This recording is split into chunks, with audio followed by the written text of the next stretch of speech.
여러분, 총명이라는 단어를 아시나요? 총명하다. 들어보셨죠? 네. 그리고 이제 아이들을 키울 때 아이들이 좀 총명하기를 원하나요? 아니면 좀 죄송합니다. 좀 속된 표현을 쓰면 띨빵하기를 원하나요? 총명하기를 원하죠. 그 총명하다라는 그럼 그 총명의 뜻이 뭘까요? 총명의 뜻. 머리가 좋다. 그죠? 똑똑하다. 그리고 사리분별을 잘하고. 우리가 그 어린아이들이 그렇게 할 때 어떤 아이들이 좀 똑똑한 거냐면 우리가 이런 아이들을 좀 똑똑하다라고 얘기하죠. 자기가 가지고 있는 것을 그냥 다 나누어줘. 애들이 이거 갖고 싶어 그러면 가져. 이런 애들을 똑똑하다라고 하나요? 그런 애들을 보면 부모님은 속상해하죠. 또 할머니 할아버지도 속상해해요. 그리고 얘기하죠. 야, 넌 좀 얕게 살아야 돼 라는 거죠. 그러니까 좀 약삭빠르게 자기 이익을 챙기는 아이들을 보면 그 아이들은 어떤가요? 똑똑하다고 해요, 안 해요? 그런 아이들을 보면 똑똑하다고 하죠. 그리고 그런 아이들을 보면서 우리는 총명하다라고 얘기를 해요. 좀 약삭빠르게 자기 이익을 좀 챙기고. 그게 우리의 모습이죠. 근데 이 총명의 이 원래의 뜻이 좀 다르다라는 것을 저도 이제 얼마 전에 글을 보면서 좀 알았어요. 총명이 한자어로 되어져 있는데 그 총명의 총자가 어떤 뜻이냐면 귀 밝을 총.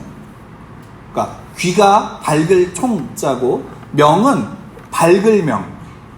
그래서 어떤 의미를 가지고 있냐면 귀가 밝으니까 잘 들을까요? 못 들을까요? 잘 들어요. 귀로 잘 듣고 또 눈으로 잘 보는 사람을 총명한 사람이라고 얘기를 하는 거예요. 그러니까 잘 듣고 잘 보는 사람. 그러니까 이게 원래 쓰여진 의미로서는 그러니까 우리의 선조들의 한 이야기들, 선조들의 글들을 또 그들의 말들을 잘 듣고 그로 인해서 세상을 살아나갈 때 그 살아나가는 그 길들을 잘 보라는 것이에요. 그런 의미로서 우리에게 쓰이는 거죠. 근데 이게 그리스도인들에게 있어서는 더 와닿지 않나요? 그리스도인들에게 있어서는? 그리스도인들은 총명해야 될까요? 아니면 좀 죄송합니다. 띨빵해야 될까요? 총명해야 돼요. 총명해야 돼요. 그거는 이거예요. 총명하다. 그럼 뭐예요? 잘 들어야 되잖아요. 누구의 말을 잘 들어야 될까요? 하나님의 말씀을 잘 들어야 되는 거예요. 그리고 잘 봐야 돼요. 무엇을 봐야 될까요? 하나님의 말씀이, 하나님의 일하심이 내 삶 가운데서 나를 인도하는 그 하나님의 뜻을 잘 봐야 된다라는 거예요. 하나님이 알려주신 길을 보고 그 길을 향해서 나가는 게 그리스도인인 거죠. 네. 여러분, 이렇게 축복했으면 좋겠어요. 옆에 분들을 바라보시고 또 서로에게, 자신에게 이렇게 이야기했으면 좋겠습니다. 총명한 사람이 되십시오. 총명한 사람이 되어야 되는 거예요. 그리스도인은 특히나 총명한 사람이 되어야 돼요.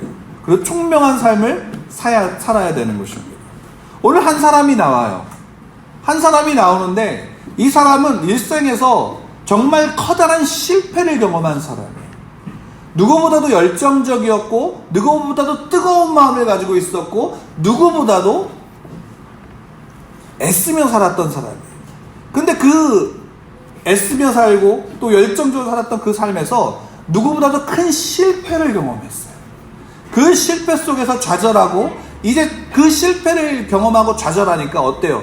똑같은 삶을 살 수 있을까요? 없을까요?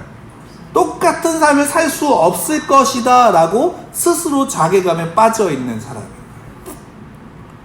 그 사람이 누구냐? 오늘 나온 사람 바로 베드로인 거예요. 베드로는 누구보다도 예수님을 사랑했을까요? 안 사랑했을까요? 예수님을 사랑했어요. 그래서 그는 누구보다도 먼저 예수님의 질문에 답했지요. 야, 사람들은 나를 누구라고 하니? 그러면 너희들은 나를 누구라고 하니? 바로 일어나서 주는 그리스도시요 살아계신 하나님의 아들이십니다 라고 고백했던 사람 베드로예요. 그리고 또한 그 삶 속에서 야, 너희들은 다 나를 버리고 도망갈 거야 라고 예수님이 말씀하실 때 아니에요. 절대 그런 일은 있을 수 없어요. 내가 막을 거예요. 그리고 실제로 칼을 들고 예수님을 잡으러 왔던 제사장들의 종의 귀를 잘랐죠. 아마 예수님이 말리지 않으셨으면 그 앞에서 죽음을 불사하고 예수님을 지켰을 사람이기도 해요. 근데 예수님은 그를 막았죠. 근데 그 마음에 뜨거움이 있으니까, 사랑함이 있으니까 남들 다 도망갔을 때 그래도 끝까지 예수님의 뒤를 따라간 사람이에요. 예수님을 뒤를 따라갔고 예수님이 고침을 당하시는 그 현장의 자리에까지 쫓아가서 잘못하면 자기가 죽임을 당할 수도 있는, 잡혀서 고초를 당할 수 있는 그 자리까지도 쫓아갔던 사람이에요. 근데 거기에서 쫓아가서 어떻게 됐어요? 예수님을 부인하죠. 부인하는데 3번을 부인하고 마지막 3번째 부인할 때는 저주까지 하는 거예요. 저주하면서 부인하는 거예요. 그러니까 베드로에게 있어서 이 경험은 어떤 경험일까요? 좋은, 정말로 성공했어 라는 경험일까요? 아니면 실패를 경험한 걸까요? 인생의 처참한 실패를 경험한 거예요. 누구보다도 예수님을 사랑했지만 예수님을 저주하면서 부인하는 자리에 섰던 사람. 그래서 베드로는 예수님이 다시 부활하셨을 때 부활하신 예수님을 만났어요? 못 만났어요? 베드로는 만났을까요? 못 만났을까요? 다시 만났죠. 예, 다시 만났어요. 부활하신 그날 예수님이 제자들 가운데 제자들이 숨어서 두려워하고 있는 그 자리에 예수님이 그들의 중심에 오셔서 그들에게 말씀하셨죠. 평안할지어다. 너에게 평안이 임할지어다. 라고 예수님이 말씀하셨어요. 그 예수님하고 살아나신 그 예수님하고 함께 이야기도 나누었어요. 그러면 베드로는, 여러분들 앞에서 봤던 그 베드로는 어떻게 해야 돼요? 더 열심히 예수님을 사랑하고 더 열심히 예수님의 말씀을 지키려고 쫓아가야 될 거예요. 그죠? 근데 오늘 성경을 보면 21장 처음에 보면 뭐라고 이야기하냐면 베드로가 그 예수님을 만났지만 그 다음에 뭐라고 얘기해요? 야, 우리 고기 잡으러 가자. 나는 고기 잡으러 갈 거야 라고 얘기하고 다른 제자들도 그래 우리도 나도 갈게 라고 같이 가는 거예요. 재밌는 사실은 베드로가 고기를 잡으러 다시 나갔어요. 그러면 이걸 어떻게 볼까요? 왜 베드로는 고기를 잡으러 갔을까요? 예수님 부활하셨는데 그 예수님의 말씀을 따르고 예수님을 말씀을 지키고 예수님이 얘기하셨던 것들을 듣고 또 예수님이 얘기하셨던 것 속에서 함께 해야 되는데 베드로는 지금 다시 고기를 잡으러 가는 거예요. 그리고 다른 제자들도 그를 따라가요. 그래서 이걸 볼 때 생각해보면 베드로가 믿음이 이전만 못해진 거 아닌가? 라고 생각할 수도 있을까요? 없을까요? 그럴 수도 아마 있을 거예요. 그렇게 보는 분들도 있었죠. 예전에 있었고. 근데 이 베드로가 고기를 잡으러 간 이 모습을 보면서 또 그 이후에 예수님께서 다시금 베드로만 따로 베드로만 만나서 이야기하는 모습을 보면 베드로는 예수님을 아직도 사랑해요? 안 사랑해요? 베드로는 아직도 예수님을 사랑하고 있어요. 다만 그 사랑함 속에서 이전과는 좀 다르죠. 대신 너무 큰 실패를 또 그 죄책감 가운데 있다 보니까 다시금 예전과 같이 예수님을 따를 수 있다라는 보장이 자기 가운데 자신감이 없는 거예요. 그러니까 이제는 베드로는 자기가 할 수 있는 일을 다시 시작하는 거예요. 그렇다고 예수님을 사랑하지 않는 것이 아니고 그렇다고 예수님을 믿지 않는 게 아니에요.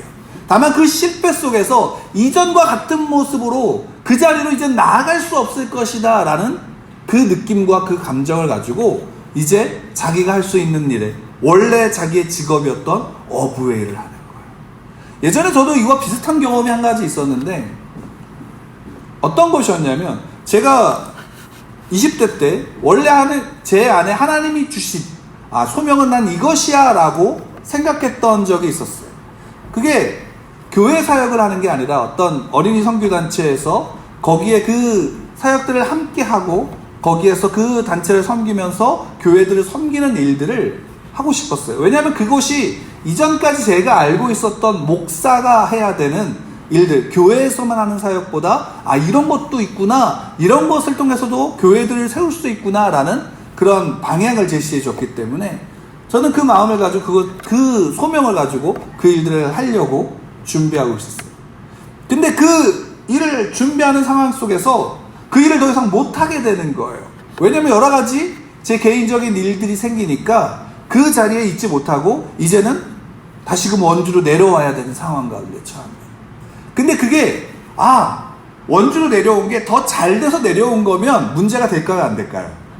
문제가 안 되죠. 네, 잘 돼서 내려온 건 문제가 안 돼요. 근데 그게 아니라 문제가 너무나도 커서 더 이상 거기에 있을 수가 없는 거예요. 그리고 그 단체의 대표 목사님이 이런 문제가 있는데 너가 이제 돌아가서 그 문제를 해결해야 되지 않겠니? 라고 그분이 저에게 얘기해 주셔서 제가 내려오게 됐어요. 그러니까 서울에서 그 일들을 감당하려다가 내가 하고 싶고 해야 될 일이라고 생각했던 그것을 어떻게 하면 다 접고 내려온 거예요. 그 순간 제 마음에 어떤 마음이 들었냐면 하나님이 나를 목사로 부르신 게 아닌가 보구나. 나는 더 이상 이 일을 하면 안 되는구나 라는 생각에 빠졌어요. 그러니까 하나님을 안 믿었나요? 안 믿는 게 아니라 하나님을 믿지만 이 목회 사역은 이제 내가 더 이상 할 수 있는 게 아니구나, 하나님이 부르신 것이 아니구나 라는 마음에 빠졌어요. 그래서 그때 주유소 아르바이트도 하고 그때 다른 학원에서 일을 하려고도 준비했었어요. 다른 일이 교회에서 신학교를 졸업하고 이제 졸업만 남겨놨던 상황이었고, 또 그로 인해서 교회 사역들을 다 준비했던 모든 것들이 접어졌어요. 그러니까 이게 제 안에 어떤 마음이 있었냐면, 이게 제가 잘못해서 이 일이 벌어진 게 아니라 환경적으로 그렇게 벌어진 거예요. 그러니까 더 충격이 컸어요. 개인적으로는 내가 하고 싶은 일을 할 수 없다라는 그 자체가. 그러면 그게 저한테는 좌절이었고 절망이었어요. 그래서 결국엔 어떤 것까지 갔냐면 나는 구원받지 못했나 보다 라는 생각까지 하게 되었다. 베드로도 아마 비슷하지 않았을까 생각해요. 물론 저하고는 비교할 수 없지요. 그가 경험한 실패하고 제가 경험한 실패하고는 비교할 수가 없어요. 근데 그럼에도 불구하고 어떤 감정이냐, 그 실패가 나를 위축시키는 거예요. 그 실패가 나를 더 이상 하나님께서 나를 부르신 그 앞에서 서지 못하게 만드는 거예요. 베드로도 아마 똑같은 입장에서 베드로가 할 수 있었던 것들, 그러나 그 가운데서 나름대로 예수님을 사랑하는 마음을 표현할 수 있었던 것들, 그가 할 수 있었던 것, 그래서 고기를 잡는 그 일을 아마 했을 것이다 라고 개인적으로 생각해요. 다만 중요한 건 뭘까요? 베드로가 고기를 잡으러 가자라고 했고 다른 제자들도 그 고기를 잡으러 나갔을 때 밤새도록 고기를 잡았지만 잡았나요? 못 잡았나요? 오늘 성경을 보면 못 잡았어요. 못 잡았어요. 근데 그 못 잡고 허탕을 치고 돌아오는 그들 앞에 저 해변에 누군가 서 있는 거예요. 누군가 서 있어서 다시금 깊은 곳에 반대쪽에 그물을 던져봐 라고 이야기해 주는 거예요. 그래서 그물을 던졌더니 그 그물이 찢어질 만큼 수많은 고기들이 잡히게 돼요. 그때 그 제자들을 향해서 이야기했던 바로 그분이 누구인지를 이 요한복음의 저자가 알아봐요. 요한이 알아보고 베드로에게 이야기해요. 주님이셔. 그래서 베드로는 다시금 물로 뛰어들어서 예수님 앞에 나와요. 근데 예수님이 거기에서 이미 불을 펴놓고 거기에서 떡을 준비하고 고기를 굽고 계십니다. 누구를 위해서? 베드로와 그 제자들을 위해서. 그리고 그 안에서 먹이시는 거예요. 여러분, 이 장면을 보면, 우리가 오늘 이 본문을 읽진 않았지만 이 장면을 보면 이게 예수님이 처음에 베드로를 부르셨던 그 장면하고 똑같은 장면을 지금 연출하고 계시다라는 사실을 여러분도 아실 수 있을 거예요. 마태복음이나 누가복음을 보면, 누가복음 5장에 보면 특히나 예수님이 그 어부된 제자들이 부르시는 그 장면이 나와요. 똑같아요. 밤새도록 고기를 잡았지만 고기를 잡지 못하고 예수님께서 깊은 곳에 그물을 던져 라고 했을 때, 그 명령에 순종했을 때 어떻게 돼요? 고기를 잡아요. 그리고 그때에 예수님이 베드로에게 말하죠. 나는 너를 사람을 낚는 어부가 되게 할 거야. 그러자 베드로가 자신의 모든 것들을 버려두고 누구를 쫓아요? 예수님을 쫓는 거예요. 근데 이제 다시금 예수님이 베드로에게 오시는 거예요. 고기를 잡게 하시고요, 아침을 먹인 다음에 이제 따로 다른 제자들이 아니라 누구에게 집중하냐면 베드로에게 집중하는 거예요. 그 베드로에게 집중해서 예수님이 이전에는 내가 너를 사람을 낚는 어부가 되게 할 거야, 그러니 나를 좀 따라와 라고 했지만, 이제는 예수님이 베드로에게 다른 걸 물어봐요. 뭘 물어보시나요? 오늘 함께 읽은 15절 말씀에 이렇게 이야기해요.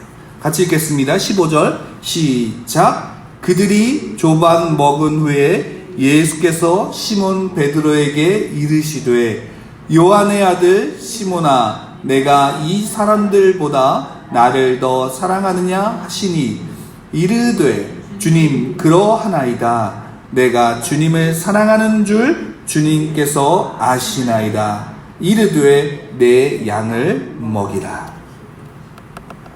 예수님이 다시금 제자들에게 묻지요. 뭘 물으세요? 요한의 아들 시몬아, 내가 이 사람들보다 나를 더 사랑하니? 네가 이 사람들보다 나를 더 사랑하니? 주님, 그렇습니다. 내가 주님을 사랑하는 줄 주님께서 아십니다. 내 양을 먹이라. 그리고 또 물으시죠. 요한의 아들 시몬아, 내가 나를 사랑하니? 네, 주님, 그렇습니다. 내가 주님을 사랑하는 줄 주님께서 아십니다. 마지막으로 또 물으시죠. 요한의 아들 시몬아, 내가 나를 사랑하니? 그때 베드로가 근심하고 고민하죠. 지금까지 예수님이 3번 물으시는 그 속에서 더욱더 신중하게 그는 대답해요. 그 신중함 속에 대답하는 그 대답이 뭐예요? 똑같은 대답밖에 나올 수 없죠. 주님, 그렇습니다. 내가 주님을 사랑하는 줄 주님께서 아십니다.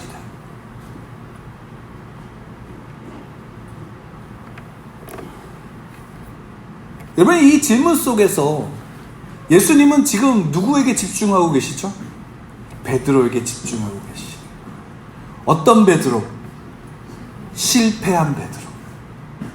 자기의 삶 속에서 예수님을 누구보다 사랑한다라고 했지만, 그래서 그 사랑으로 예수님을 지키고자 했지만, 그러나 그 속에서 실패를 경험한, 사랑한 예수님을 저주해야 했던, 사랑한 예수님을 부인해야만 했던 자기의 비겁함과 자기의 약함과 자기의 모자람 속에서 그 실패를 경험했던 베드로에게 예수님은 다시 물으시는 거예요. 내가 나를 사랑하느냐? 내가 나를 사랑하느냐? 예수님이 물으시는 거예요. 여러분, 이 질문은, 예수님이 이 3번을 물으신 것 속에 이 질문은 무엇을 묻는 걸까요? 베드로가 3번 예수님을 부인했기에 그 부인한 베드로에게 예수님은 다시금 회복의 시간을 주시는 거 맞아요. 근데 이 질문 속에서 우리는 예수님이 처음에 베드로를 부르셨을 때 베드로를 어떻게 하겠다고 하셨어요? 내가 너를 사람을 낚는 어부가 되게 하겠다. 근데 지금 베드로는, 실패한 베드로는 사람을 낚는 어부예요, 아니에요? 사람을 낚는 어부가 아니죠. 이는 그는 실패했고 좌절했고 자기의 그 죄책감 가운데, 비겁함 가운데 스스로를 책망하고 나는 이제 더 이상 예수님을 따를 수 없어 라는 자리 가운데 나온 거예요. 그러면 여러분 한번 생각해 보세요. 예수님은 이 베드로가 실패할 거를 아셨을까요? 모르셨을까요? 아셨죠? 그러니까 말씀하셨죠. 너가 다굴기 전 3번 나를 부인할 거야. 예수님 그거를 아셨어요. 그것은 베드로에게 너 다굴기 전 나 부인할 거니까 너 부인하면 안 돼? 이것을 요구한 게 아니에요. 너가 부인할 거 내가 알아. 근데 너가 이 부인하는 부인이, 이 실패가 너에게 정말로 필요한 일이야 라고 예수님이 말씀하신 거예요.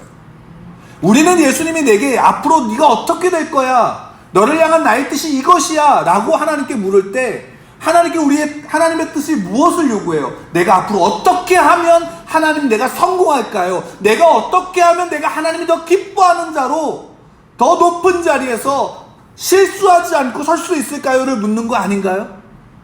근데 하나님은 우리에게 말씀하시는 거예요. 뭐냐면 너가 실수해야 돼 라는 것이에요. 너가 실수하고 실패해야 돼 라는 것이에요. 왜일까요? 왜 실수하고 실패해야 될까요? 이유는 간단해요. 우리가 바라는 하나님의 뜻은 내가 성공하고 내가 높아지고 내가 잘난 것밖에 되지 않는 것이지만, 달리 얘기하면 내 손에 칼이 들려 있어야 되고 그 칼로 누군가에게 휘둘러야 되는 것이라고 생각하지만, 하나님이 우리에게 바라시는, 하나님이 우리에게 원하시는 뜻은 그것이 아니다라는 것이에요. 왜? 그 실패가 무엇을 보여줘요? 베드로에게 제자됨의 본질이 무엇인지 알려주는 거예요. 하나님의 사람, 하나님의 자녀 되는 것이 무엇인지 알려주는 거예요. 그 실패를 통해서. 제가 지난 송구영신 예배 때도 이 말씀을 드렸어요. 제가 요즘에 듣는 찬양 중에 너는 십자가를 보면 무엇을 보느냐라는 찬양이 있어요. 너는 십자가를 보면 무엇을 보느니? 그 가사 중에 한 구절이 이거예요. 나 십자가를 보면 나의 죄의 크기를 봐. 나 십자가를 보면 내 의의 실패를 봐. 여러분, 십자가는 뭔가요? 예수님이 십자가에서 죽으셨어요. 그 십자가는 뭔가요? 그 십자가는 우리의 죄의 크기를 보여주죠. 그 십자가는 또한 뭔가요? 그 십자가는 우리의 의는, 우리의 능력으로는, 우리의 열심으로는, 우리의 힘으로는 모든 것이 다 실패한다라는 것을 보여주는 거예요. 달리 얘기하면 베드로는 실패할 수밖에 없지요. 우리의 신앙과 우리의 열심의 신앙은, 우리의 열심의 사랑은 어때요? 성공하나요? 아니요, 실패한다라는 것이에요. 베드로는 자기의 힘으로 예수님을 사랑했고요, 자기의 힘으로 예수님을 지키려고 해서 칼을 들었어요. 그 칼로 다른 사람의 귀를 잘랐지요. 피를 봤지만 그것이 예수님이 말씀하시는 건 뭐냐면 실패하는 것이야 라는 거예요. 왜? 그것으로는 참된 사랑을, 내 사랑을 드러낼 수 없어 라는 거예요. 그래서 예수님은 다시금 베드로에게 묻는 거예요. 너 나를 사랑하니? 오늘 성경에서 15절에 보면 예수님이 요한의 아들 시몬아, 내가 이 사람들보다 나를 더 사랑하느냐라고 물을 때, 이 사람들보다 나와 있는 여기 앞에 여러분 한글 성경에 보면 숫자가 써 있을 거예요. 아니면 또는 기호나, 그렇죠? 근데 그거를, 그 똑같은 요를 그 성경 맨 밑에 보면 그 뜻이 나와요. 제 성경으로는 2번이라고 되어져 있는데, 그걸 보면 또는 것들보다 라고 여기 나와요. 그러니까 달리 말하면 이 요한 아들 시몬아, 내가 다른 사람들보다 나를 더 사랑하니? 이 사람들보다 나를 더 사랑하니? 이 사람들은 다르게도 번역할 수 있는 거예요. 어떻게? 내가 이것들보다 나를 더 사랑하니? 내가 이것들보다 나를 더 사랑하니? 그럼 베드로가 가지고 있는 지금 뭐예요? 이것이 뭘까요? 물고기. 베드로가 어부로서 다시금 물고기 잡았던 이 수많은 물고기, 이것들보다 네가 나를 더 사랑하니? 라고 묻는 거예요. 여러 가지가 있죠. 사람일 때는 너에게 있는 모든 어떤 사람들보다 너는 나를 더 사랑하니? 너 주위에 너의 자녀와 너 옆에 있는 네 남편과 아내와 너의 친구들보다 나를 더 사랑하니? 그 어떤 존재보다 내가 나를 더 사랑하니? 이 세상에 있는 그 어떤 사람들보다 나를 더 많이 사랑하니? 그러나 너의 가지고 있는 것들보다, 너의 가진 재산과 너의 가진 건강과 너의 가진 명예와 너의 가진 권력과 그 모든 것들보다도 나를 더 사랑하니? 라고 예수님은 베드로에게 묻는 거죠. 그 모든 것들보다 누구를 더 사랑하라고 예수님이 요구하시는 거예요? 나를 더 사랑하라. 나를 더 사랑하라. 그리고 그 사랑은 내가 가지고 있는 어떤 열심으로써 표현하고 내가 가진 열심으로 능력으로서 그것을 지킬 수 있다라고 말하는 게 아니라 이 사랑은 누구의 사랑으로부터 채워지는 걸까요? 예수님이 베드로에게 이 질문을 하시는 것은 이 베드로에게 누구의 사랑은 내가 너를 이 세상 그 어떤 것보다도 사랑하고 있어. 내가 너를 이 세상 그 어떤 사람들보다도 사랑하고 있어 라고 베드로에게 다시 고백하시는 거예요. 그 고백 속에 베드로는 이야기하는 거예요. 나도 주님을 사랑합니다. 주님이 우리에게 요구하시는 것은 이거예요. 하나님이 여러분들에게 요구하시는 건 뭘까요? 우리가 가진 건강과 물질과 어떤 능력으로서 하나님 앞에 뭔가를 이루어내는 것일까요? 아니요. 단언컨대 예수님은 지금 베드로에게 요구하는 건 단 하나예요. 너가 나를 사랑하니? 네, 그렇습니다. 나도 지금 이 순간 예수님을 사랑합니다 라는 이 고백이 예수님께서는 듣고 싶으신 거예요. 그 사랑을 고백하는 자에게 예수님이 말씀하시는 건 내 양을 먹여라 라는 거예요. 내 양을 쳐라 라는 거예요.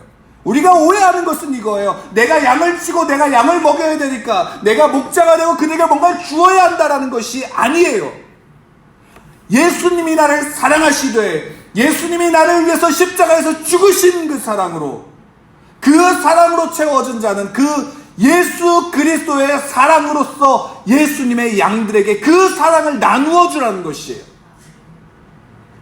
그 사랑을 가진 자는 그 사랑으로서 그들에게 드러나는 거예요. 그 사랑을 가진 자는 그 사랑으로서 예수님이 나를 돌보신 것처럼, 나를 지키신 것처럼, 나에게 그 하나님의 사랑을 먹이신 것처럼 우리 또한 그 사랑을 나누는 거예요. 그 사랑으로 지키는 거예요. 그 사랑으로 그들을 위해서 내가 높아지는 게 아니라 내가 죽는 거예요. 그래서 18절에 보면 내가 진실로 내게 이르노니 내가 젊어서 스스로 띠뛰고 원하는 곳으로 다녔거니와 늙어서는 내 팔을 벌리리니 남이 내게 띠띠우고 원하지 아니하는 곳으로 데려가를. 이 말씀을 하신 베드로가 어떠한 죽음으로 하나님께 영광을 돌릴 것을 가리키심이라. 그리고 똑같이 이전에 부르셨을 때처럼 말씀하시죠. 이 말씀을 하시고 베드로에게 이르시되 나를 따르라 하시니. 여러분, 예수님을 따르는 것, 하나님을 따르는 게 뭘까요? 돈을 벌기 위해서일까요? 건강하기 위해서인가요? 권력과 명예와 그 세상에 가장 큰 어떠한 능력을 얻기 위해서일까요? 여러분들 마음에 이미 대답하셨을까요? 아니다라고. 네, 그거 아니죠. 우리가 좋은 직장에 취직하기 위해서는, 돈을 많이 벌기 위해서는, 권력을 갖기 위해서는, 명예를 갖기 위해서는 예수님을 믿으면 안 돼요. 그거는 그에게 맞는 사람들에게, 그게 필요한 사람들, 그를 통해서 일하실 하나님의 사람들에게 하나님이 허락하시는 것들, 각자마다 다른 거예요. 다만 하나님이 우리에게 요구하신 동일한 것 한 가지가 있어요. 그것은 뭐냐면 그 모든 것들보다 누구를 더 사랑하기를 원하시는 거예요? 예수 그리스도를 사랑합니다. 여러분 한번 보십시오. 저를 보시기 바랍니다. 여러분 자녀들을 사랑하시나요? 여러분들의 자녀를 사랑하시나요?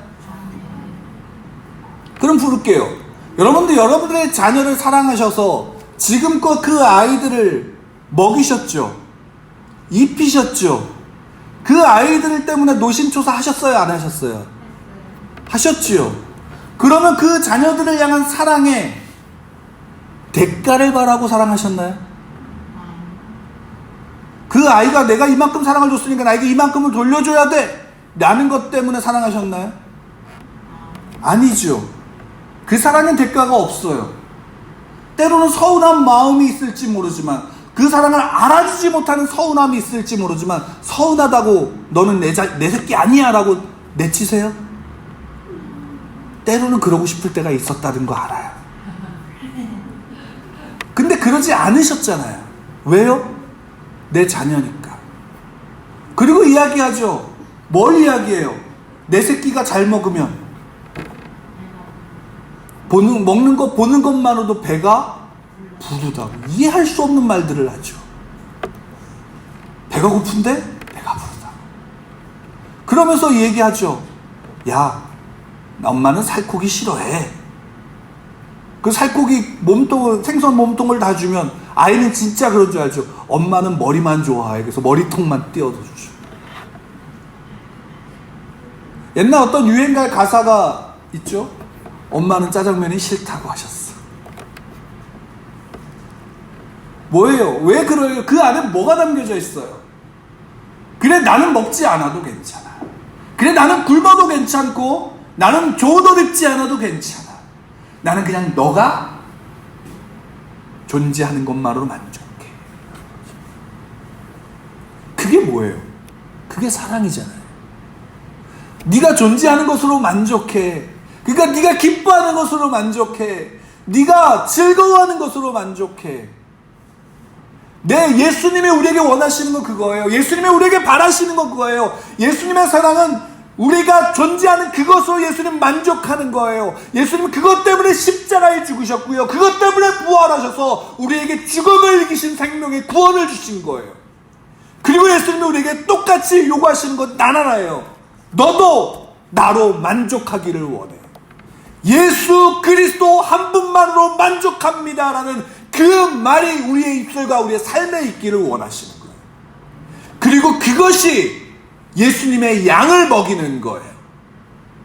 여러분, 복음을 전하는 것, 우리가 교회에서 리더로서 어떤 일들을 감당하는 것, 누구에게 뭔가를 가르치고요, 누구에게 그가 없는 것을 채워주는 것으로 우리가 양을 먹이는 것, 양을 치는 것, 돌보는 것, 지키는 것이 아니다. 무엇보다도 중요한 것은 예수 그리스도의 복음이 나를 통해서 그들 가운데 증거되어져야 되는 것이에요. 예수 그리스도 그분 한 분만이면 나는 만족하고 충분합니다. 그분이면 내 삶의 모든 것들은 채워졌습니다 라고 고백하는 거예요. 그 삶을 통해서, 그 삶을 살아가면, 그 삶이 드러나면 복음이 우리를 통해서 세상에 증거되는 거예요. 그리고 그 복음이 여러분들을 통해서 그리스도의 양들의 입으로 들어가는 거예요. 그리고 그 복음이 여러분들을 통해서 그리스도의 양들을 지키는 거예요. 여러분, 이 복음이 예수 그리스도로 만족하는 그 복음으로 살아가는 바로 그 삶이 여러분들 가운데 있기를 간절히 축원합니다. 2020년 새로운 시간이에요. 여기에서 이 시간에 예수님이 우리에게 요구하시는 것, 야, 너 작년에 나를 사랑했었지? 너 작년에 이렇게 했는데? 너 작년에 나한테 이렇게 했는데? 라는 걸 예수님이 지금 베드로에게 묻고 있나요? 나 십자가에 죽기 전에 너 나를 3번 부인했지. 그러니까 나도 3번 똑같이 물을 거야. 너 나 사랑해? 너 나 사랑해? 예수님이 그렇게 쪼잔하신가요? 예수님 그걸 묻지 않아요. 예수님이 지금 묻고 계신 건 이거예요. 너 지금 그 어떤 것보다 나를 더 사랑하니? 예수님이 묻고 있는 건 언제예요? 과거예요? 미래예요? 지금이에요. 지금이라고요. 지금 나를 사랑하니? 그 앞에 우리는 나 이런 힘이 있으니까 나 예수님 사랑할 수 있어요. 나는 이런 권력이 있고요, 이런 명예가 있으니까 나 예수님 사랑할 수 있어요 라를 묻는 게 아니에요. 나 그거 없지만. 그래서 베드로가 사도행전에 가면 말하잖아요. 은과 금은 내게 없거니와 내게 있는 그분 예수 그리스도로 내게 준다. 여러분, 우리는 누구를 줄 수 있을까요? 누구를 먹일 수 있을까요? 하나님의 허락하신 양들, 여러분들이 가진 명예와 돈과 어떤 것을 하실 수 있으면 하셔요. 근데 거기에 예수 그리스도가 없으면 그것은 말짱 도루묵이에요. 예수 그리스도로 충분한 삶을 사시기 바랍니다. 그게 복음이에요. 이 땅에 복음이 뭔지 아세요? 복음은 예수 그리스도 그분 한 분이면 충분하다. 이게 복음이에요. 그 복음으로 살아가는 여러분들 되길 간절히 축원합니다. 그 복음으로 살아내는 여러분들 되길 축원합니다. 이게 우리 2020년도 우리 예수누리교회 목표예요. 아니, 우리 예수누리교회가 존재하고, 아니, 여러분들이 그리스도인으로 살아가는 이상 그리스도인들의 삶의 목표는 예수 그리스도로 충분한 삶을 살아가는 겁니다. 그게 복음을 살아내는 그리스도인입니다. 복음을 살아내는 성도인 겁니다. 그리고 이 시점에 우리가 다시금 그런 결단을 하기를 여러분들에게 구합니다. 여러분 결단하십시오. 내가 예수 그리스도로 충분한 삶을 살겠습니다. 나 예수 그리스도로 충분한 삶을 살겠습니다. 나 나이가 들었고요, 나 건강하지 않고요, 나 돈도 없고요, 나 배운 것도 없어요가 아니라, 나 그런 거 없지만, 나 모든 것 속에 난 연약하지만 여러분 신중하게 그 속에서 나 예수님이면 충분합니다. 난 복음이면 충분합니다 라고 말하고 고백할 수 있는, 그리고 그 결단 속에 오늘을 살아가는 여러분들 되기를 간절히 축원합니다.